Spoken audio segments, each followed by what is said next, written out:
You are listening to an entertainment program put together by a company called Financial Ineptitude. Anything said on this show is not an endorsement or professional advice. Would you really want to tell a court of law you were suing us because you thought taking financial advice from two idiots on a podcast put out by Financial Ineptitude was a good idea? Really? Clown hat smiley face. Hello and welcome to the China Shop. I'm Shopkeeper Dan, and with me as always is Kyle, creator of FinancialIneptitude.com. How you doing today, Kyle? Doing great. Got a lot of stuff to talk about this week. Oh, this was a jam-packed week of roller coaster excitement. Ups, downs, twists, turns. Oh, Up, then down. Yep. Up, then down. Yeah, and we got to get it all in this week because next week is there's only 4 trading days, so we won't have as much to talk about. Oh, I keep forgetting that. Oh, that's really going to screw up my bet pick for this week, too. I had this whole convoluted plan that I was going to lay out, but now I can't do it because there's no trading on Monday. No trading on Monday. Yeah, I know. I'm disappointed, too. All right, folks. Come on into the shop with us today. Sit back, relax, and hedge against the machine. You did steal it. I did. Shout out to my friend Sean, who will be on the show in one of the upcoming future episodes. Yeah, he gave me that one. Hedge against the machine. Let's go ahead and welcome any new listeners out there just joining us. Welcome to the China Shop. Come on in. Don't worry about knocking anything over. We've smashed up the place pretty good. It's mostly cheap China. Don't worry. We do smash China on this show quite a bit. Yeah, the country. Yeah. Oh, yeah. We bash them up good.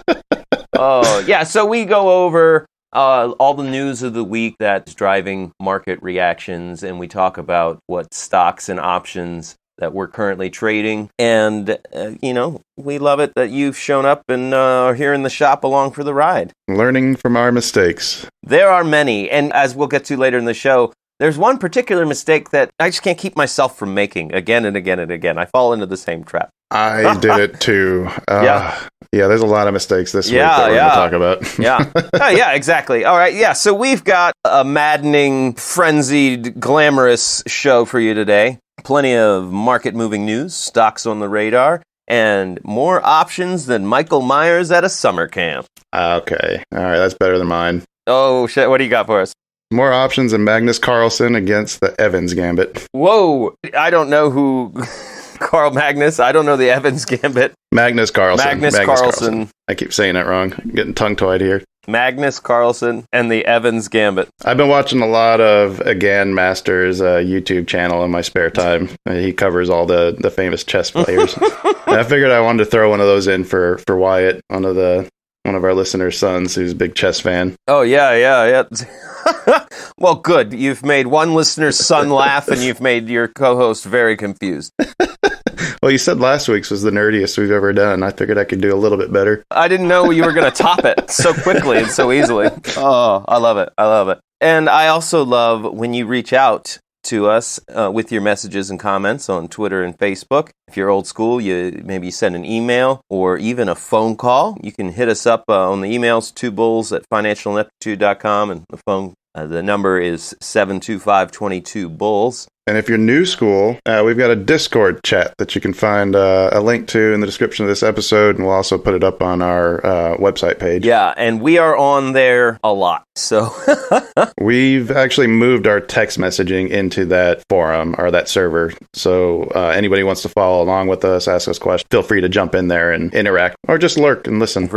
Right. See what we're doing day to day. Don't worry, the show will still be entertaining, even if you follow us on the Discord. Yes. It doesn't matter which method you use, Discord, phone, email, Twitter, Facebook, messages, or comments. We love it when you reach out to us. Let us know how you're doing. Which, Kyle, that's going to lead us up right to our bet results. All right. Does that mean loser goes first again? Am I still a loser for now? No, I believe we've just shifted over to me being the loser this week, and I started the week just totally believing that I was the winner. I thought so too. Monday, I carried over NEO. I did 2 weeks in a row. As you recall, last week I had about $575, about a 15% gain, and NEO in pre-market on Monday morning hit $66, which was over 10% from where it ended on Friday. And I woke up that morning and was like, woo, I'm the best. NEO Day was huge. huge, and NEO just sank all week. Yeah, so it started hitting that high $66 pre-market Monday. It ended Friday at $56.47. Who could have predicted that they were going to offer more shares and dilute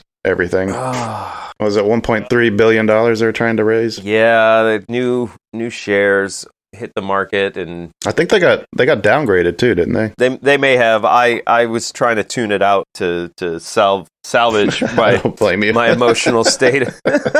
So that brought me down from 575 to now I'm at 551.46. I lost $14 and change. Thanks, NEO. But for 2 week total. 2 week total, you're still doing all right. I'm up 10% for 2 weeks. Yeah, that's not bad. It would have been great if I'd sold Monday morning, but who does that on a bet for the whole week, Especially when it looks so great. Oh, it looked so great. Oh, okay. So how did you do, Kyle? I had GBTC, which I don't remember what it stands for. It's a Bitcoin ETF. Grayscale Bitcoin. Okay, thank you. Opened up the week at 37.07, so it carried over the drop from Friday into Monday at open. Closed the week at 39.34, even though it had been up over 44 at one point. Still a solid 5%.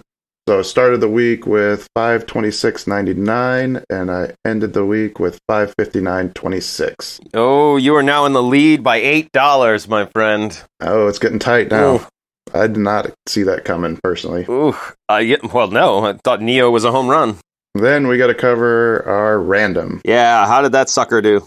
We were both concerned when we randomized, the randomizer drew RCL, Royal Caribbean Cruise Lines. It opened the week at 71.30 and closed the week at 72.92, which we got really helped out by the fall on Friday because it was up over 76, I think, at one point, or close to that. Yeah, it was cruising. So it started with 529 cents, and then it ended the week with 511.66 cents. So we got a comfortable, nearly $50 lead on him, or $40, 40 and 50 each. All right. Yeah, take that, random. We'll see if our luck holds. 2 weeks were better than random. That's a big plus in my book.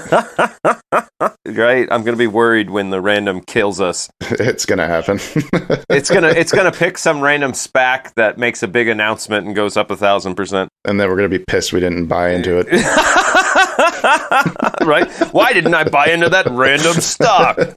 Anyway, stay tuned to the end, folks. We're going to make a new bet. See how that goes, and you'll find out what our new random stock we're fighting against is. In the meantime, I think it's time to get some news going. I think so. Well, it's all for the money.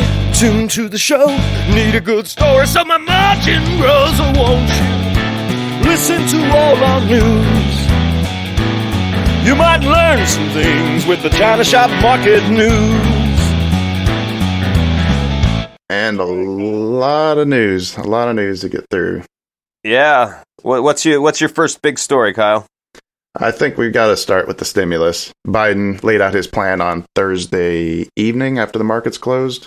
Yes. And the markets were not impressed, to say the least. Not at all. Whatever the reaction was to, or the reason for it, it ended up driving everything down on Friday. And from what I can see, I've seen conflicting stories. One of them being that he mentioned changes to the tax code to pay for all this stimulus as being one of the drivers. But what he's planning on that is not necessarily new legislation, at least yet. What he put out is that he's wanting to close some of the loopholes that allow corporations to pay zero income tax. Right. The other reason, I think this is the main driver, is that the rumors of how much his plan was going to be just kind of got out of control. People were thinking it was going to be more than $2 trillion. Yeah. I think you didn't see an article that said $3 trillion at one point. Yeah, somebody was floating that number, and it was like, what?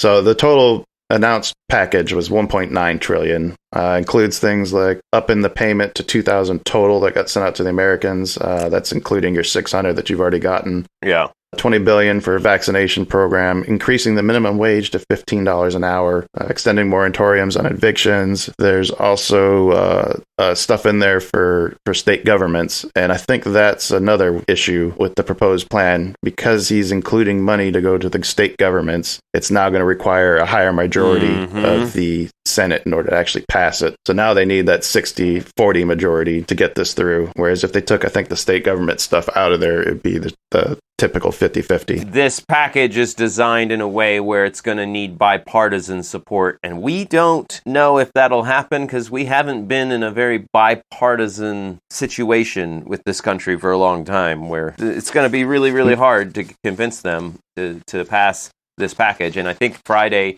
when everybody had parsed through the Biden speech, I think that's what was driving people leaving the market, selling their shares. I don't know where they're putting it. Yep. Not in other shares. It's not Bitcoin. It's not Neo. It's definitely not Neo.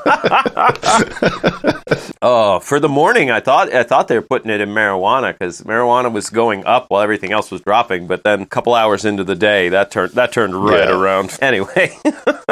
Yes, it did. Oh. Speaking of marijuana, I think you had some interesting news on that sector. I came across a couple articles. The one that is a market mover is Mexico is now setting up their medical marijuana program. That is moving forward.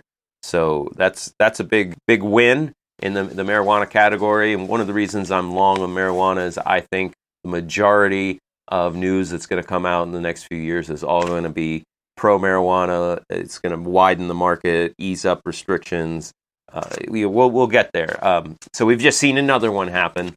Right next to us in Mexico, medical marijuana happening. I'm pretty sure that's what caused my position in Cresco Labs to spike earlier in the week. Because once that came out, I think it peaked at over like $14 a share. I was excited, but then I remembered I couldn't sell the majority of that stake until April if I wanted to avoid paying short-term gains. Oh, yeah. Like, crap. It's a good thing I am long on it. I think it's a blessing that you have to hold it till April because I really think it's going up. I think so, too. Don't worry.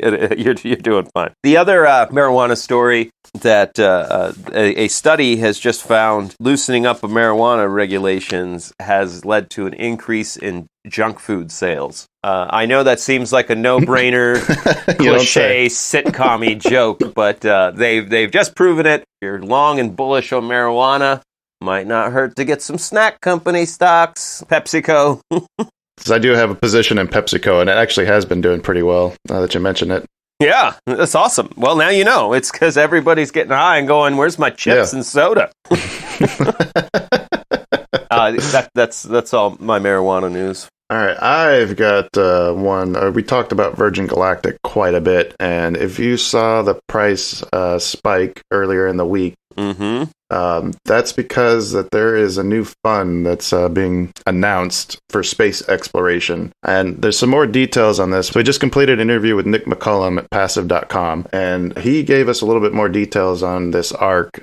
So I encourage you guys to check that out once we do release that. Hopefully it'll be later this week. Basically, the fund is run by a former Tesla investor. ARC apparently is huge in the ETF industry in general. They've just seen some otherworldly gains with some of the funds that they do manage. So starting up an ETF that's going to track basically space exploration is going to be huge for shares like Virgin Galactic, companies like Boeing, anybody else who's in that market. And I've got the article here that kind of talks about, these are some of the things that they're focusing on. It's going to be reusable rockets, orbital aerospace, suborbital aerospace, which is where Virgin Galactic falls in.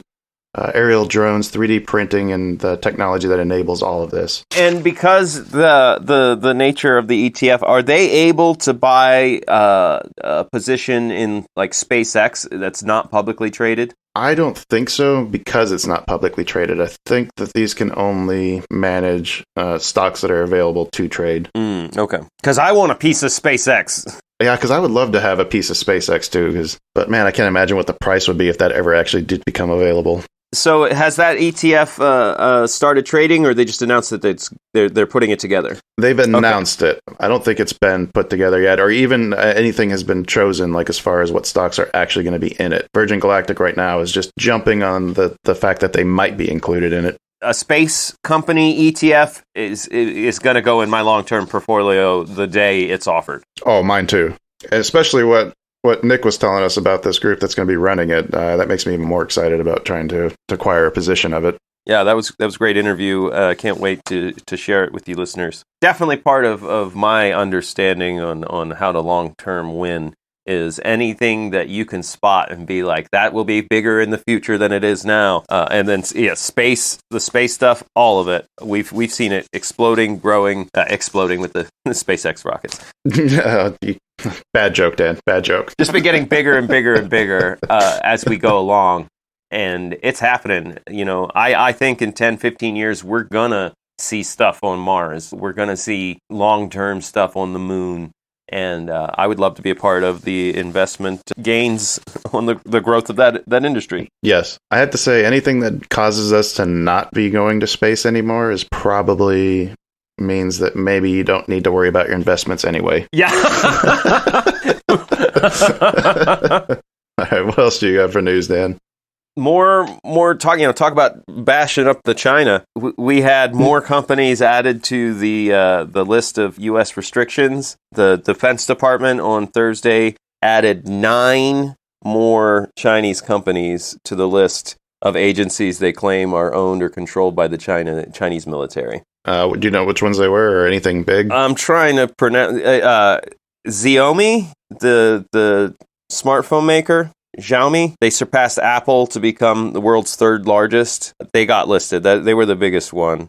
Their stock went down to like 10% on Friday on the news. Is Baba still safe? Baba was already thrown in there with Tencent. Oh, okay. This isn't ones that are confirmed. Baba was the one they're looking at. I didn't think they actually confirmed it yet. It's not already on there. But the Pentagon's already got like 35 companies on its list, like Huawei, the tech firm, the chip maker SMIC. Mm-hmm. But the new ones, we got the Xiaomi and their airplane maker, COMAC, the Commercial Aircraft Corporation of China, state-owned, because it's China, airplane maker. And they're trying to build it up as a competitor to Boeing and Airbus, and that was a big one. The Defense Department saying they're determined to highlight and counter the relationship between China's military and companies that appear to be civilian, but they support the military. Which I actually think China had a good response to that, saying that American industry has a long history of the same relationships, accusing us of double standards because of all the amount of like Boeing, they get contracts and they work with the military all the time. So China's saying like, hey. Yeah, I mean, just being on the submarine back when in my Navy days, I mean, all the different brands that you recognize, it like makes like just the parts that make everything go. That definitely could be considered a double standard. Yeah, right. Well, if you think about it, just the difference between the two government styles, I think with American capitalism and the fact that we've got such a big push to privatize everywhere we can, you're inevitably having your companies working everywhere with your military. That's just part of the design of what we're doing here.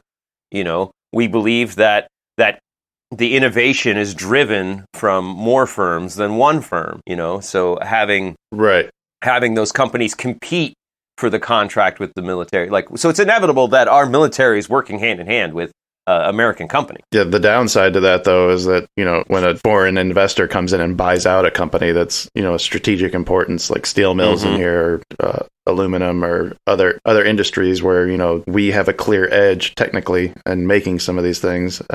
That's the downside is, someone from Belgium can come in and buy up, any company as long as they can put together the scratch and get it through the board meetings.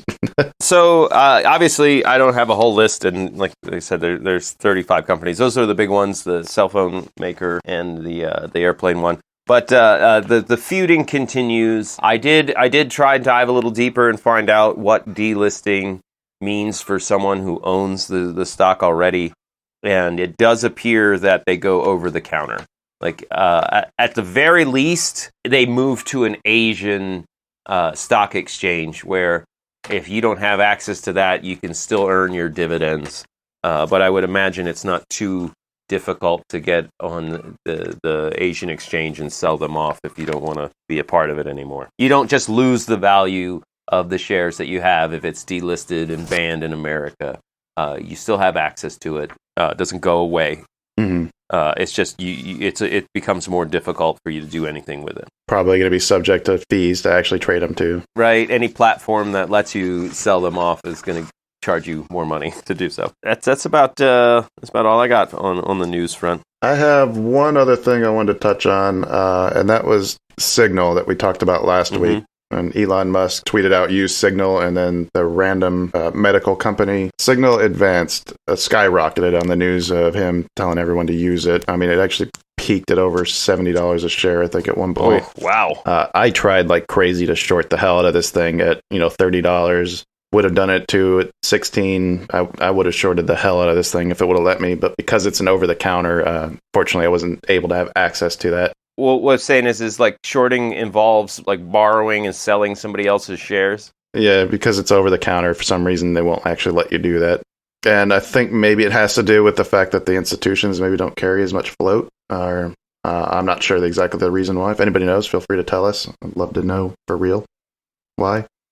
But what was more interesting to me was the fact that it bottomed out at like under $6 on Wednesday, and then it went back up. Who is still buying the stock that before Musk's tweet, it was a penny stock? Like, who is still driving this thing up back to $13.50 where it closed? So it doubled again, like after it dropped down to 6, and then it just doubled again. Wow. Yeah. Wow. It ran up to 8 by the end of day Wednesday. Then Thursday, it peaked at $14.20, closed around 11 or 12, and then it closed the week at $13.54. I think that's the retail investment effect, like those Weeble chat boards. It's probably showing up on people's bouncer lists that probably keep things like you do. Like, oh, wow, this stock fell off from 70. Oh, why did it do that? I don't know. Let's buy it. Right. I'm staying, unless I can short it, I'm staying away from this because, January 6th, before all this went on, this thing was trading at 60 cents a share. Yeah, I don't want anything to do with it either. All right, are we done with some news? I think we are. I'd like to take a moment to talk about how Two Bulls in a China Shop is brought to you by the lovely, wonderful Sue Pullen at Fairway Independent Mortgage, an equal housing lender. Here at the China Shop, we just adore her, and she is the go-to lady for all of our credit and financial and mortgage advice. She is a certified mortgage advisor, focuses on finding the right product for you and your needs. Got over 20 years experience. She's helped thousands of homeowners, and whether it's purchasing, refinancing, or even a reverse mortgage, she can help you out. She's licensed in 25 states and growing. So go on, reach out, see what Sue can do for you. Best way to get a hold of her is through her email, spullen@fairwaymc.com. That's SPULLEN at fairwaymc.com. And Fairway Independent Mortgage has an MLS number of 2289. And Sue Pullen has an MLS number of 206048. And that email, once again, is spullen@fairwaymc.com for all your mortgage needs.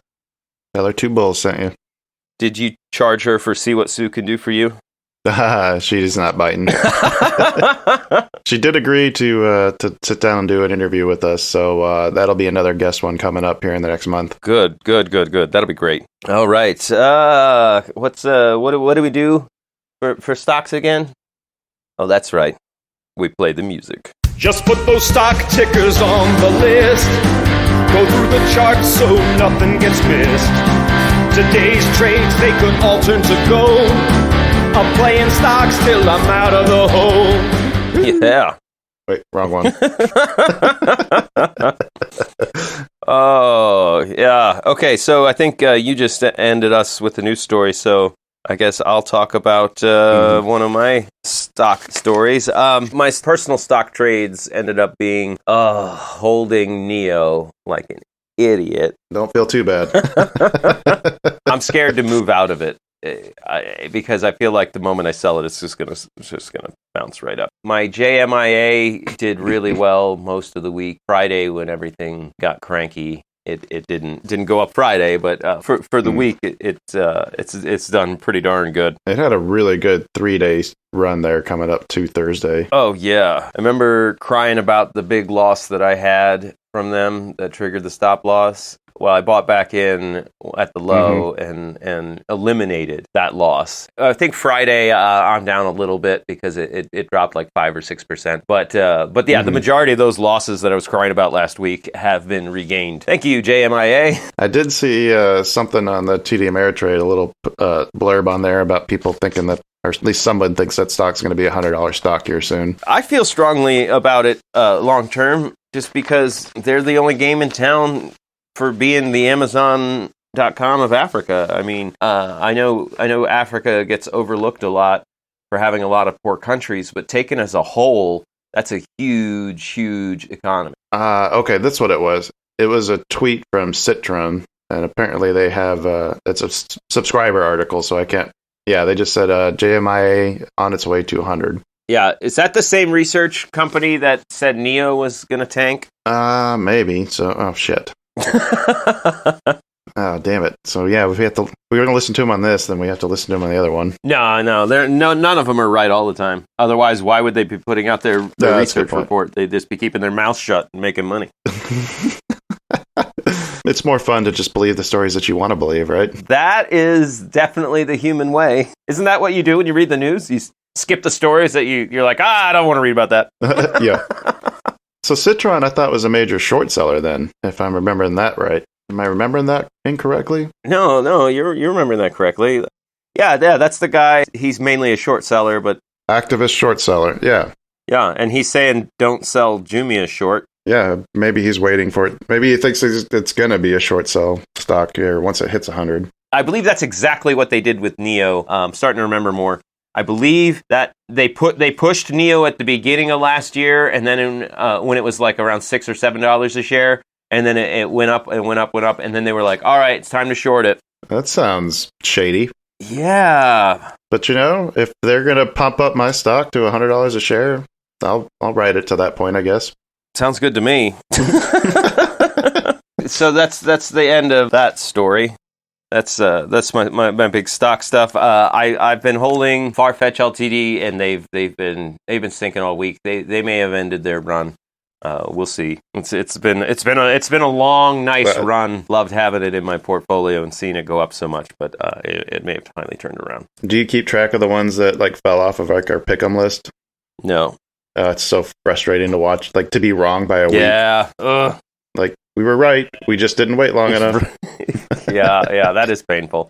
We do have some really good ones that have been running on there. I don't know if you've been paying attention to IIVI. I mean, that one was up over 90 at one point last week. Nordstrom's has been on a tear. Bed Bath & Beyond rallied like crazy this week. That was my big win for the week, was just selling those off piecemeal at options and stock. Oh, yeah. Every time it hit another dollar mark higher, it just sold off another lot of 100 shares. Oh, that's awesome. Yeah, that was feeling really good. That's basically the stock moves that I made, was just following. As Bed Bath & Beyond kept rising, I just kept selling off more and more and more. I still have a small position left in that. I think I maybe have one more lot to sell off, and that's about it. But kind of want to hold some of those too, just to see where that stock goes in the future, because kind of liking the changes they made and the directions that they're going, that might actually be part of my long-term portfolio going forward. Yeah. I do have a little bit of stock news to kind of talk about too. GME, GameStop, have you been watching them? Oh, only because you were like, hey, did you see what happened with GameStop? We've been calling a short squeeze on that. I think when the last earnings came out, you were thinking that was going to be the catalyst that finally drove it. Yeah. Well, it turns out it was it looked like a couple board member appointees was actually caused it to finally happen, and it's in the middle of it now. It looks like there's a short squeeze specialist that's commenting on it, and he doesn't even believe that it was necessarily a short squeeze that led to the initial jump in the stock. He thinks it was the moves that people are making, that the company is making, that's actually been the catalyst for what's driving some of the sellers to close out. So it may actually keep going a little bit longer. But man, 140% short interest was what that stock was carrying heading into the week. Oh my God. I'm really curious to see what that is, because they update those every 15 days. I'm curious to see what the next update shows it at. But yeah, that stock pretty much doubled overnight. Ugh. Yeah, if you can actually spot a squeeze, which I don't think I have access to the data to do it. That's probably why they only update it every twice a month instead of every day. I'm guessing it's probably some kind of rule that requires them to report those numbers every so often. Mm-hmm. But you can see the percentage short, but I did try to do a screener on TD Ameritrade, and that is not an option to screen out. Because I was thinking, like, maybe find some more of these that have, over 100% of the float shorted out. I think what that means is the float is the amount of like reserve that the institutions have available that don't require like another active person to be in the process of selling his shares. And so if you have more than that shorted out there and people are trying to buy them, and then the stock goes up because the people are trying to buy them, and then more people try to sell because the stock's going up, and then it gets to the point where there's no more shares available. Yeah. Oh man, that's the position you really want to be in, to be owning those shares and naming your price. Oh yeah. Yeah. That's the dream. I've got these shares and you all need them. Kiss the ring. Exactly. The other stock I wanted to talk about was Twitter. Twitter. What's going on with them? Twitter just recently banned Donald Trump. I think it's a lifetime ban now. Am I right on that? That's what I heard. So they made that announcement at the beginning of the week, and the stock dropped 10% on Monday. Oh, wow. Now, I know he's got probably the biggest following on Twitter out of probably anybody, or pretty close to it, if not. One of the larger ones. And the stock has been pretty much trending down all week. Is that a buy to you now, or are you still leery? Oh, I do think it's a buy. I'm not gonna lie. When a company like that is falling on news like that, no, that's a buy. You're in my head enough to where you know that when I hear something like, oh, they banned Trump, so their stock is dropping, then I think that's not a long-term drop. That's not news it hasn't changed the nature of the Twitter market space. Hasn't changed anything like that. Well, I might disagree with that. How many people were on Twitter just because of Trump? I don't think enough. I don't think it's enough. No? I think people are addicted to a lot of these social media sites. I think there's a real psychological addiction, and they don't just quit it because one of the people they follow is off. I'm not saying Twitter didn't lose followers. I just don't think it's going to impact their business model. Do I smell a side bet? Oh, yeah. Does Twitter end the week up from Friday's closing price or down from Friday's closing price? Yeah, looking at their chart right now, I think they're about to hit their resistance line. Okay, yeah, I'm going to make that side bet. I know I said I was going to stay away from side bets so I could win this thing. God damn it. Oh, I want to. Yeah, go big or go home. Side bet. Final answer. Twitter up at the end of the week. All right, how much? 25? Yeah, I can deal with that. All right. Now that we've made the side bet, the entire market is going to tank this week. That's why I'm making it. Oh, yeah. I guess that's an extension of the side bet. Really, is did Yep. Did all the sell-off already happen, or are people going to wake up on Tuesday and think, I do want to move out of more of my stocks? We'll find out in the next thrilling episode. All right, so just to be clear on the terms of that, we're taking Twitter's price right now. So that'd be Friday's close, and then higher or lower by next Friday. Their price right now is $45.18. And then after hours, it dropped a little bit. So I'll even give you the after hours price, $45.11. I had a couple of stories to talk about, but I don't think we've got the time. Should we just jump into some earnings? Yeah, I think we should. All right, so we'll just go through these really quick. We're starting to run a little long. 18th, we've got Logitech, and that's the one that I was planning on basing my bet around. I was going to buy it Monday open, short sell it on Tuesday, or basically at the end of Monday close. Oh, wow. Wait for the earnings to come out, and then at the end of day Tuesday, buy it again. That's what I was going to try to run for my bet, because I had a feeling it was going to run up to it. They were going to release it. It was going to go down because the expectations were too high, but then it was going to go back up when people realized, hey, it was better than we thought. That was a bit convoluted, and I'm curious to see how it works. I'm probably going to track that on Friday, but because they're releasing it on Monday, and it's already Friday, and there's no trading on Monday, all right, find something new. The 19th, we've got Bank of America and Netflix. Bank of America, we're both really bullish on. We have big options positions in in that. Yep. Netflix, I'm curious to see if all these other streaming services are starting to impact their bottom line. Yeah, I'm anxious to look at that too. I should say I'm eager, because there's a difference between anxious and eager. I'm eager for those earnings. I can't imagine so many companies pushing into that market space is not affecting them. I have to think that Amazon's model is even better. How does the Amazon model differ? They have their free for Prime members, but then they keep offering or moving more stuff into subscription packages. So like you have to pay $7 to get the Showtime a month, or the HBO, or there's all these different subscription packages, which sucks as a person who listens to a lot of stuff on Prime and not having access to it anymore. But as far as a moneymaker for a company, I mean, that's got to work a lot better than the way Netflix does. So it's like an online cable thing now, where you choose your package. Right. Kind of like the way Sling worked, except you're doing it for basically movie and TV show packages. Do they create their own original content? Yes, they do. Okay. And they've got some really good shows on there, too. All right. On the 20th, we've got Fastenal and Procter & Gamble. And on the 21st, Intel and IBM. Okay. Intel, I guess we finally get to see how much AMD has been eating out of their profit margins. Yeah. So if it might be worth paying attention to AMD, and if Intel reports worse than expected, you'll probably see AMD rise on that, or vice versa.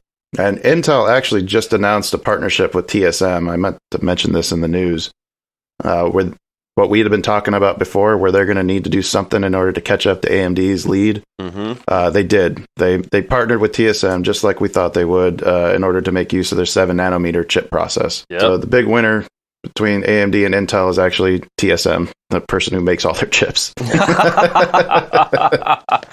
Semiconductors are hot. The semiconductor industry is making a lot of sales. Their stock all went down Friday with everything else. Yeah. All right. Was that all the earnings we got coming this week that we're looking at? That is. Well, I guess that brings us up to options. You've got to know when to hold 'em, know when to sold 'em, know when to walk away. Those calls are done, you never count your money. When you're holding on to contracts, there'll be time enough for counting when the options exercise. Woo! You gotta know when to sold them, Kyle. You gotta know when to sold them. Yeah, I did not. Well, I knew, I just didn't do it. We both were trading something similar this week, but we'll get to that. I rode my MJ calls quite nicely through the week, and we had a second week of the same thing. We're Monday through Thursday, marijuana stocks up, and then Friday they pull back. And I don't know how much of that was just related to the general market being down or not, because the beginning of the day Friday, I'm sure most of it was. It opened Friday really big, and I wish if I could have known. I didn't know. I was gambling. I was watching it that morning. Part of me said, sell now. This market is sinking like a stone. But the other part was like, but look, marijuana's still up. And, I had like an hour or two where it fought the current, and then boo, it dropped down. But I did sell out both of my positions in Bank of America and marijuana on Friday morning. And then towards the end of the day, when I felt like they were done dipping, I moved back in. So I didn't lose as much as I could have. I still sold. I sold my BAC that morning at cost, and that did hurt because the day before they were up 50%. But I sold my MJ at a profit. And then it kept going down, and then I bought in. So I expanded my position in MJ with that dip. I'm a little. They expire in February, so I have time, but I'm sweating this next week because I don't know if this is going to be a sustained correction. If a correction has started and this is just the first day of it, or if this is just going to be a speed bump on a Friday and it's going to go back to that Monday through Thursday up. Ooh, I don't know. I'm sweating it. I think once the impact, or I think it depends on how quickly they can get the stimulus passed is what's going to determine that. If it's a correction, don't those typically last more than 2 days? Yes, they do. I think you want to see a rebound by day 3 at the latest before you start getting worried. Okay. But I could be talking up my ass there. That's just a 30,000 foot something I read way long ago that sticks in my head. Right. So yeah, I continue my quest on trying to get rich from marijuana in 2021, trading options, and and I've added to it. I'm real bullish on that Bank of America earnings. J.P. Morgan did theirs, did really good. Oh, they crushed it too. Wells Fargo did a miss, but yeah, J.P. Morgan crushed it. But the whole market was down, so they were still down like 2 percentage points for Friday, and Bank of America ended down right around the same. Yeah, I think they ended right around they're right around 33 or 34. 33, right around 33. So I'm hoping for big things from them because my calls are at 33.50. So if they miss their earnings Tuesday, that's going to hurt. We did buy them for the end of January, so we do have a little bit more time if it does correct. That's true. I think you're going to see a lot more people moving into it, though, so I think we should be okay. Yeah, I actually do believe that no matter what happens, like we saw with Bed Bath & Beyond putting out an earnings miss and then going down for like a day and a half, 2 days, and then woo, right back up again. So and fast, too. Yeah, fast. You were sweating those calls, remember? We were talking about how much it needed to move up for those calls to be worth anything. No, that was Jumia. Bed Bath & Beyond was still really close to it. It was only $1 off of its strike. Okay. Well, Jumia had a great run. Did those calls ever get worth anything? Okay, I guess we can talk about that. Might as well go into my whole options. Yeah, go for it. I'm done with mine. All right. Well, let's start with Friday. And when I was watching the market sell off, it started to look like a correction was in progress. So I immediately bought a bunch of puts expiration that day, thinking that might as well profit on that, or at least protect some of my other interests and make a little bit of money that way to mitigate those losses. How many times have we said not to do that? Oh, yeah. And then I followed suit with not a big move, but I bought some of those puts against the market at the same time you did. So I felt some of that pain, but I was able to get out, and I only lost maybe 15%. Basically the loss of that is what put me to a losing week. Yeah. Wiped out pretty much everything I won from Bed Bath & Beyond. Oh, yeah. So that's what I alluded to at the beginning of the episode. The lesson that we keep learning here in the China shop is stop betting against the market. Yeah. Or at least the problem with trading options on the market is I think you got to be moving in and out of it way quicker than what I want to do. Once you see that 15% gain, sell them out and get out of there now. Yeah. Because they change so quickly and with so little movement. Yeah. That it's just too easy to lose all of it really quickly. Mm-hmm. But anyway, so I did that. I sold all of my losing positions basically on Friday, or most of them. I still have my sales force that's going to be really hurting here soon. Oh, yeah. But I sold most of them out, took all the leftovers, and I just threw it into Bank of America calls. So everything that was going to expire on Friday, basically sold them out and bought more of those 29th expiration $33 calls. Oh, awesome. My thinking there was that if I usually lose everything when I buy a option contract that expires when it's that close. Mm-hmm. Might as well save some of that principal and then put it to something that has a good chance of winning. There you go.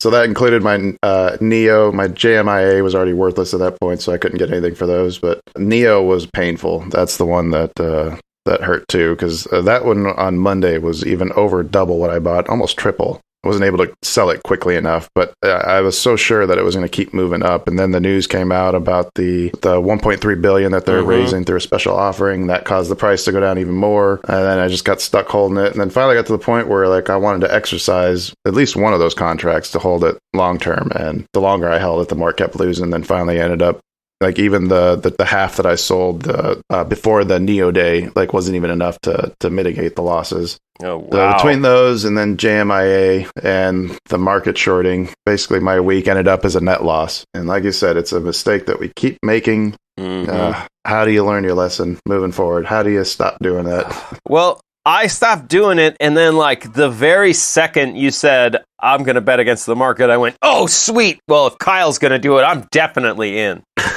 So you're saying we enable each other? That's what I'm saying. Like I felt like I was, I was a junkie that I was like, I'm good, I'm alone, and then I come across another junkie. I'm like, well, let's shoot up. Yeah, it's a great idea. Give me some of those bets against the market, baby. Keep them coming. Yeah. Oh no. Oh. What I'm hearing you say is that our podcast is actually bad for my portfolio.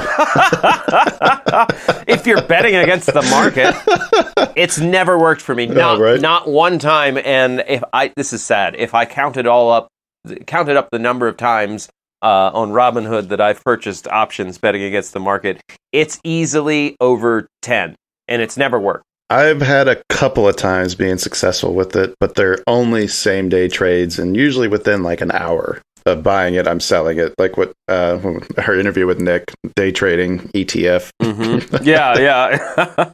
All right, that's enough for living that. I think we do some alerts. Yeah, let's move on to our options alerts. What are we looking at? All right, I saw one on Neo with a 219 $60 strike, 200,000 contracts purchased at $5.90. So maybe there's still some hope for your long-term shares if you're still holding them. Yeah, I still have them.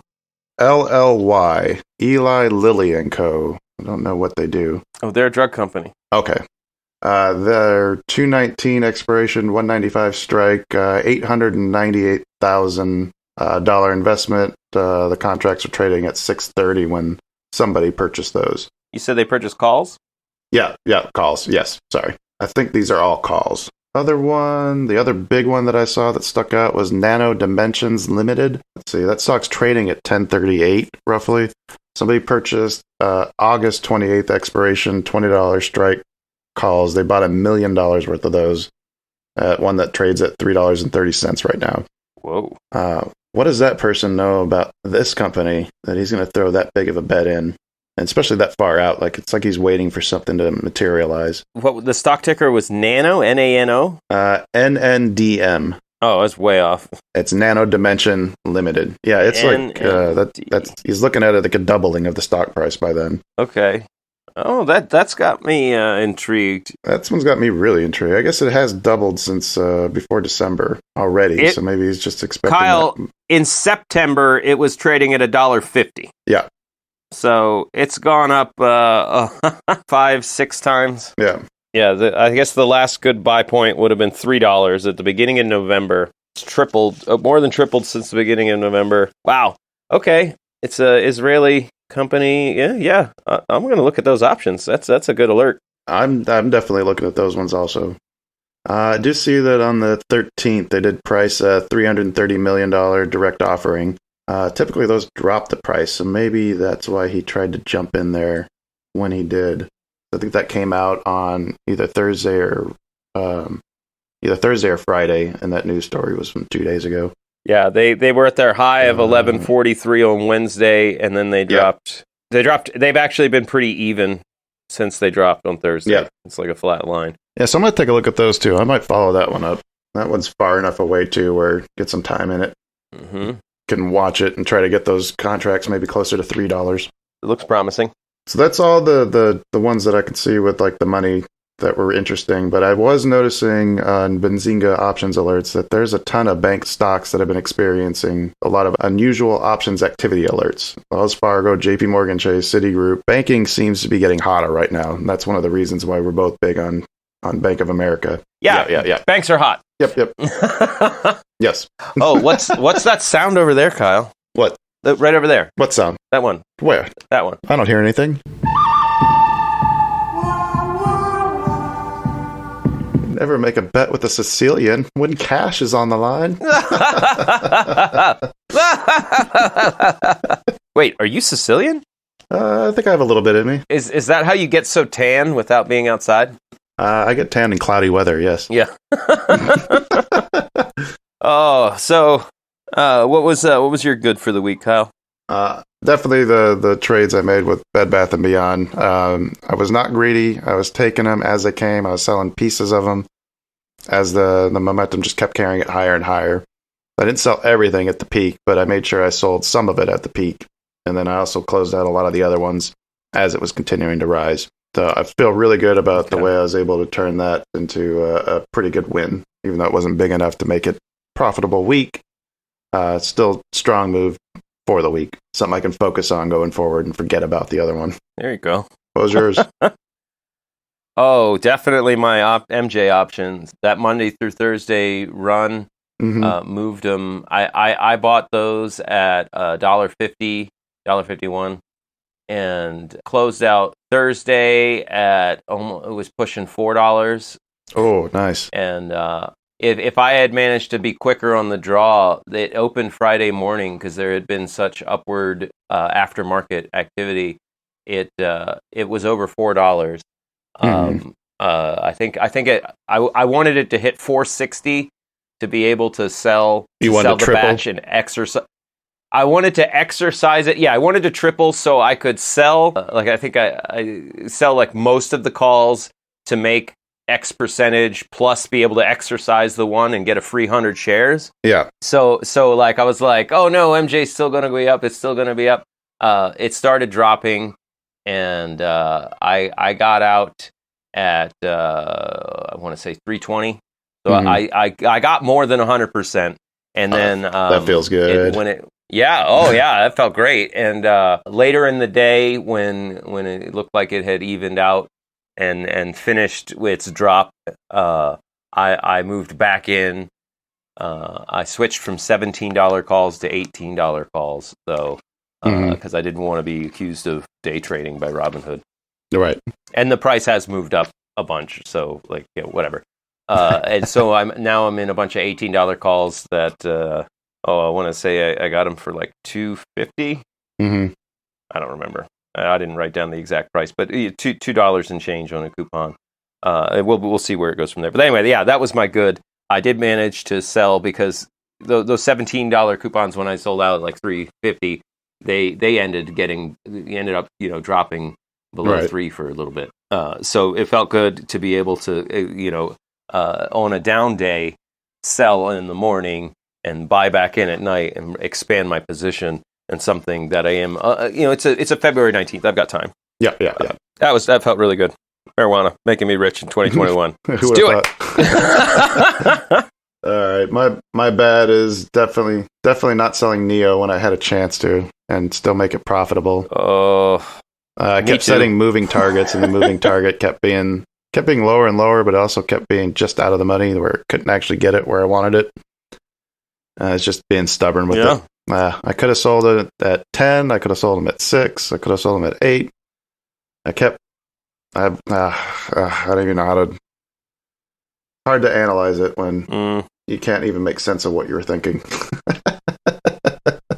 Yeah. For me, my bad was also Neo, but it wasn't necessarily that my shares were losing money. I think it was just the soul-crushing emotional angst of being so elated at the beginning of the week, and carrying with me this expectation of, no, this is going up. It's got good news.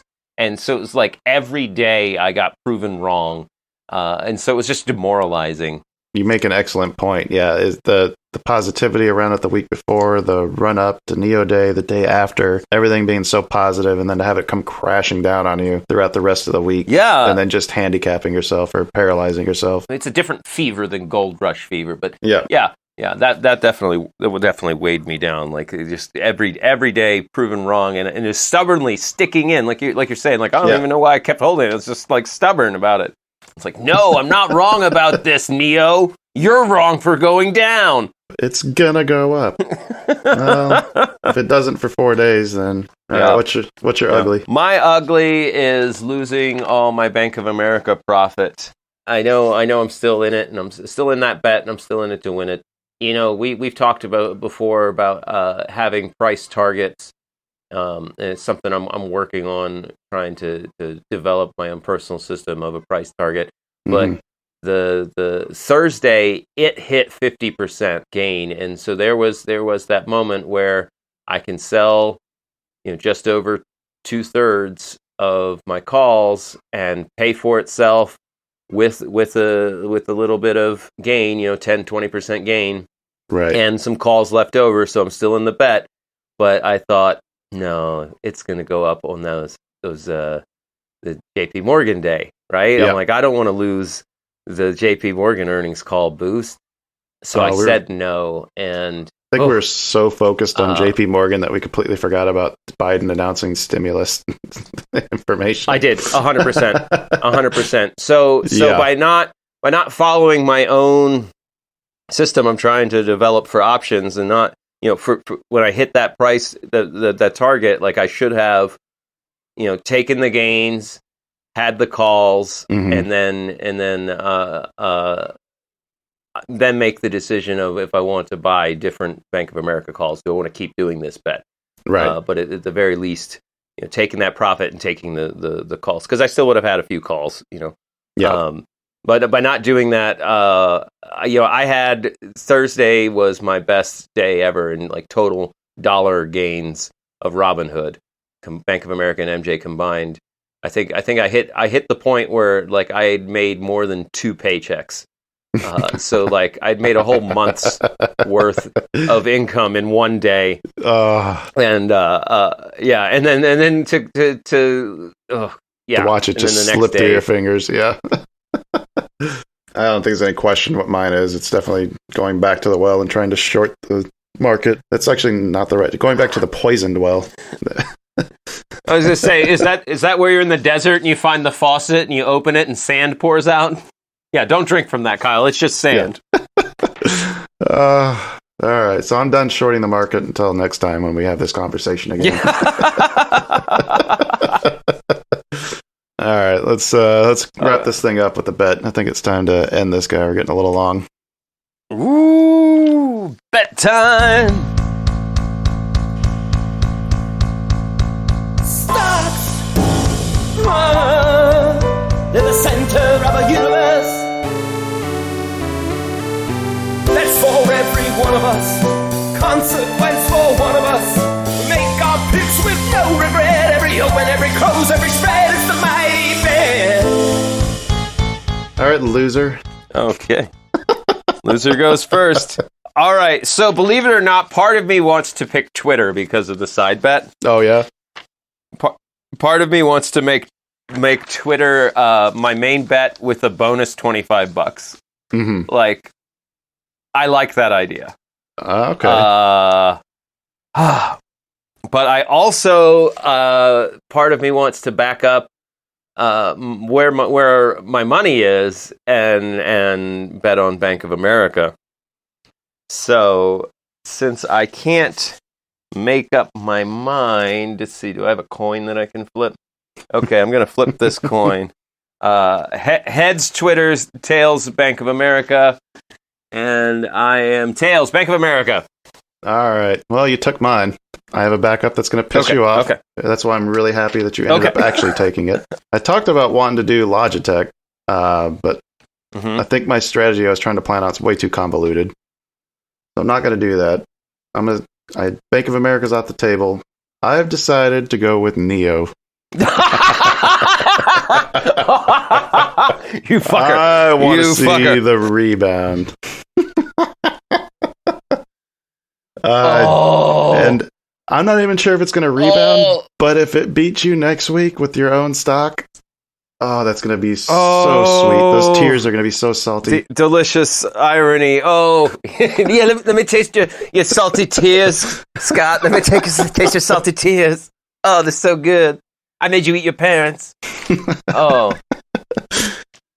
How do you like that? Oh, my God. Okay. Yeah, those are some bitter apples. They're green. Oh, I love it. I love it so much. All right, you ready for our random stock? I am so ready for this random stock, and I hope it's Twitter. Let's see what we get. I'm clicking the button now. Symbol INN-E. Company name Summit Hotels PPTYS Inc. INN-E. Says it's traded on stock exchange. Get a quote on it. Yeah, Summit Hotel Properties Incorporated. It's a real estate investment trust company. Oh man! So I don't think we're not going to see a lot of movement in that. All right, so we should be able to beat that as long as we go up. Yeah, like the whole market was falling and it went down 5 cents. So they don't move a lot. The REITs. They're typically, imagine an ETF of like real estate. Those typically have monthly dividends too, don't they? Yes. Yeah. Yes. So like those companies, the REITs, they'll have a big real estate portfolio that earns monthly income, and the idea is like you own a share in that, and you get to receive that. When's the dividend X date? Are we going to have to count their dividends in their movement? Oh, only. I don't think so, because the record date and the date that it's actually handed out. We're not. Okay. All right. Whew. All right. So, folks, thanks for sticking around. Can't wait to talk to you next week. Let you know how the bet did. Catch up on the latest, the greatest of what's happening, driving that market. We love you. Thanks again to any new listeners. Thanks again to all of our China Shop fans. We love having you here with us. We love it when you reach out to us at 2bulls@financialineptitude.com and 725-22bulls and check us out on the new Discord. We should have that link in the episode description. As always, happy trades. And tell your friends. Tell your friends, like and share. All that good stuff. The shop is more fun the more your friends are listening and involved. Come on in and smash some stuff with us. Yeah, right? Have a good time. And we will see you next week.